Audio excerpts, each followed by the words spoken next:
ಪ್ರತಿಯೊಬ್ಬ ಆತ್ಮೀಯ ಸರ್ಕಾರಿ ನೌಕರರೇ, ನಿವೃತ್ತ ಸರ್ಕಾರಿ ನೌಕರರೇ, ಪಿಂಚಣಿದಾರರೇ, ಅನುದಾನಿತ ನೌಕರರೇ, ಗುತ್ತಿಗೆ ನೌಕರರೇ, ನಿಮಗೆಲ್ಲರಿಗೂ ಈ ದಿನ ಒಂದು ವಿಶೇಷವಾದ ಬಿಗ್ ಬ್ರೇಕಿಂಗ್ ನ್ಯೂಸನ್ನು ತೆಗೆದುಕೊಂಡು ಬಂದಿದ್ದೀನಿ. ಸರ್ಕಾರಿ ನೌಕರರಿಗೆ ಉಪಯುಕ್ತವಾಗುವಂತಹ ಒಂದು ವಿಶೇಷವಾದ ಮಾಹಿತಿ ಅಂತಲೇ ಹೇಳ್ಬೋದು. ಪಿಂಚಣಿ ವಿಚಾರದಲ್ಲಿ ಒಂದು ಒಳ್ಳೆಯ ಮಾಹಿತಿ ಇದೆ. ಪಿಂಚಣಿ ನಿಯಮದಲ್ಲಿ ಬದಲಾವಣೆಯಾಗಿದ್ದು, ಈ ಬದಲಾವಣೆಯಿಂದಾಗಿ ಯಾರು ನಿವೃತ್ತಿ ಆಗಿದ್ದೀರಿ ಅವರಿಗೆ ಬೆಸ್ಟ್ ಬೆನಿಫಿಟ್ಗಳು ಸಿಗತ್ತೆ. ಏನೆಲ್ಲ ಉಪಯೋಗಗಳು ಸಿಗತ್ತೆ ಅನ್ನೋದ್ರ ಬಗ್ಗೆ ವಿವರವಾದ ಮಾಹಿತಿಯನ್ನು ತಮ್ಮ ಮುಂದೆ ಶೇರ್ ಮಾಡ್ತೀನಿ. ಪ್ರತಿಯೊಬ್ಬರು ತಪ್ಪದೆ ಈ ವಿಡಿಯೋನ ನೋಡಿ. ಈ ಮಾಹಿತಿ ಶೇರ್ ಮಾಡೋದಕ್ಕಿಂತ ಮುಂಚಿತವಾಗಿ ಯಾರೆಲ್ಲ ಈ ಚಾನಲ್ಗೆ ಸಬ್ಸ್ಕ್ರೈಬ್ ಆಗಿಲ್ಲ, ದಯವಿಟ್ಟು ಕೆಳಗಡೆ ಕಾಣ್ತಾರಂಥ ಸಬ್ಸ್ಕ್ರೈಬ್ ಬಟನನ್ನು ಒತ್ತಿ ಬೆಲ್ ಐಕನನ್ನು ಕ್ಲಿಕ್ ಮಾಡಿ ಆಲ್ ಅಂತ ಮಾಡಿ ನೀವು ಫೇಸ್ ಮಾಡ್ತಾರಂಥ ಪ್ರಾಬ್ಲಮ್ಗಳನ್ನು ಲೀಗಲ್ ಆಗಿ ಸಾಲ್ವ್ ಮಾಡ್ಕೊಳ್ಳಿ. ಸ್ನೇಹಿತರೆ, ಸರ್ಕಾರಿ ನೌಕರಿಗೆ ಸೇರಿದ ನಂತರ ರಿಟೈರ್ಡ್ ಆದ ಜೀವನವನ್ನು ಉತ್ತಮವಾಗಿ ಯಾರ ಹಂಗಿಲ್ಲದೆ ನಿರ್ವಹಿಸಬೇಕು ಅಂದರೆ ಉತ್ತಮವಾದ ಪಿಂಚಣಿ ಸೌಲಭ್ಯಗಳು ಬೇಕಾಗತ್ತೆ.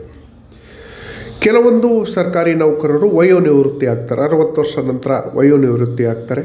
ಕೆಲವೊಂದು ಸರ್ಕಾರಿ ನೌಕರರು 60 ವರ್ಷ ವಯೋನಿವೃತ್ತಿವರೆಗೂ ಕಾಯ್ದೇ ತಮ್ಮ ಪರ್ಸ್ನಲ್ ಪ್ರಾಬ್ಲಮ್ಮಿಂದಾಗಿ ಮಧ್ಯದಲ್ಲೇ VRS ವಾಲಂಟ್ರಿ ರಿಟೈರ್ಮೆಂಟ್ ಕೊಡ್ತಾರೆ.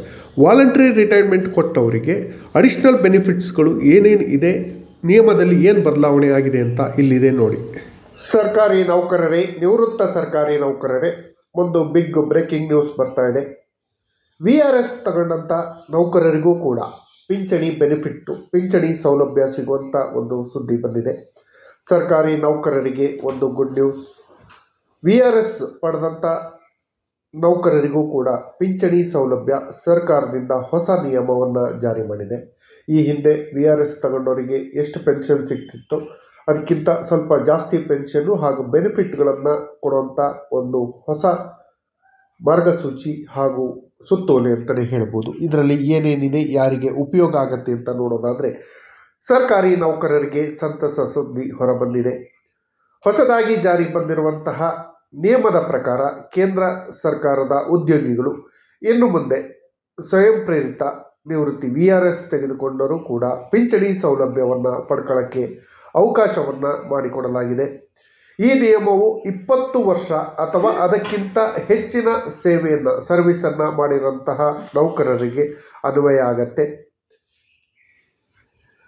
ಹೊಸ ಪಿಂಚಣಿ ನಿಯಮಗಳ ವಿವರ ಯಾವ ರೀತಿ ಇದೆ ಅಂತ ನೋಡೋದಾದರೆ, ಕೇಂದ್ರ ಸರ್ಕಾರ ಇತ್ತೀಚೆಗೆ ಘೋಷಣೆ ಮಾಡಿರುವಂಥ ಹೊಸ ನಿಯಮಗಳ ಪ್ರಕಾರ 20 ವರ್ಷ ಅಥವಾ ಅದಕ್ಕಿಂತ ಹೆಚ್ಚಿನ ಸೇವಾವಧಿಯನ್ನು ಪೂರೈಸಿದ ಉದ್ಯೋಗಿಗಳು ಸ್ವಯಂ ಪ್ರೇರಿತ ನಿವೃತ್ತಿಯನ್ನು ಆಯ್ಕೆ ಮಾಡಿಕೊಂಡ್ರೆ, VRS ಅನ್ನು ತೆಗೆದುಕೊಂಡ್ರೆ ಅವರಿಗೆ ಪ್ರೋರೇಟಾ ಆಧಾರದ ಮೇಲೆ ಪಿಂಚಣಿಯನ್ನು ನೀಡಲಾಗುತ್ತೆ. ಈ ನಿಯಮದ ಪ್ರಕಾರ ನೌಕರರಿಗೆ ಆರ್ಥಿಕ ಭದ್ರತೆ ಒದಗಿಸುವ ಗುರಿಯನ್ನು ಹೊಂದಿದೆ. ವಿಶೇಷವಾಗಿ ತಮ್ಮ ವೈಯಕ್ತಿಕ ಅಥವಾ ಹೆಲ್ತ್ ಇಶ್ಯೂಸಿಗಾಗಿ, ಆರೋಗ್ಯ ಕಾರಣಕ್ಕಾಗಿ ನಿವೃತ್ತಿಯನ್ನು ಆಯ್ಕೆ ಮಾಡಿಕೊಂಡಂತಹ ನೌಕರರಿಗೆ ಇದರಿಂದ ಉಪಯೋಗ ಆಗತ್ತೆ ಹಾಗೂ ಹೆಚ್ಚುವರಿ ಬೆನಿಫಿಟ್ಟನ್ನು ಕೊಡೋಕ್ಕೆ ಅವಕಾಶಗಳನ್ನು ಮಾಡಿಕೊಡುತ್ತೆ ಈ ಹೊಸ ನಿಯಮದ ಪ್ರಕಾರ. ಈ ಹೊಸ ನಿಯಮದಿಂದ ಯಾರಿಗೆಲ್ಲ ಲಾಭ ಆಗತ್ತೆ ಅಂತ ನೋಡೋದಾದರೆ, ಹೊಸ ನಿಯಮವು ಕೇಂದ್ರ ಸರ್ಕಾರದ ವಿವಿಧ ಇಲಾಖೆಗಳಲ್ಲಿ ಕೆಲಸ ಮಾಡುವಂಥ ಸರ್ಕಾರಿ ನೌಕರರಿಗೆ ಅನ್ವಯ ಆಗತ್ತೆ. 20 ವರ್ಷ ಅಥವಾ ಅದಕ್ಕಿಂತ ಹೆಚ್ಚಿನ ಸೇವೆಯನ್ನು ಸಲ್ಲಿಸಿ ಸ್ವಯಂ ಪ್ರೇರಿತವಾಗಿ ನಿವೃತ್ತಿಯನ್ನು VRS ಅನ್ನು ಪಡ್ಕೊಂಡವರಿಗೆ ಈ ಪಿಂಚಣಿಯ ಲಾಭವನ್ನು ಪಡ್ಕೊಳ್ಬೋದು. ನಿಯಮವು ಉದ್ಯೋಗಿಗಳಿಗೆ ತಮ್ಮ ಭವಿಷ್ಯವನ್ನು ಯೋಜಿಸಲು, ಆರ್ಥಿಕ ಸ್ಥಿರತೆಯನ್ನು ಕಾಪಾಡಿಕೊಳ್ಳಲು ಸಹಕಾರಿಯಾಗತ್ತೆ. ಈ ಕ್ರಮದಿಂದ ಸರ್ಕಾರಿ ನೌಕರರಿಗೆ ದೊಡ್ಡ ಆರ್ಥಿಕ ಭರವಸೆಯನ್ನು ಕೊಡುತ್ತೆ, ಬಿಗ್ ಬೆನಿಫಿಟ್ಟನ್ನು ಕೊಡುತ್ತೆ. ಈ ಹೊಸ ಪಿಂಚಣಿ ನಿಯಮವು ಕೇಂದ್ರ ಸರ್ಕಾರಿ ನೌಕರರಿಗೆ ಆರ್ಥಿಕ ಸ್ವಾತಂತ್ರ್ಯ ನೀಡುವ ದಿಶೆಯಲ್ಲಿ ಒಂದು ಬಿಗ್ ಸ್ಟೆಪ್ ಅಂತಲೇ ಹೇಳ್ಬೋದು. ಮಹತ್ವದ ಹೆಜ್ಜೆ, ಮಹತ್ವದ ಕ್ರಮವಾಗಿದೆ. ಸಾಮಾನ್ಯವಾಗಿ ಸ್ವಯಂ ಪ್ರೇರಿತವಾಗಿ ನಿವೃತ್ತಿಯನ್ನು ಆಯ್ಕೆ ಮಾಡಿಕೊಳ್ಳುವಂತಹ ಪಿಂಚಣಿದಾರರಿಗೆ ಹೆಚ್ಚಿನ ಪಿಂಚಣಿ ಸೌಲಭ್ಯಗಳ ಲಾಭ ಸಿಗ್ತಿರಲಿಲ್ಲ.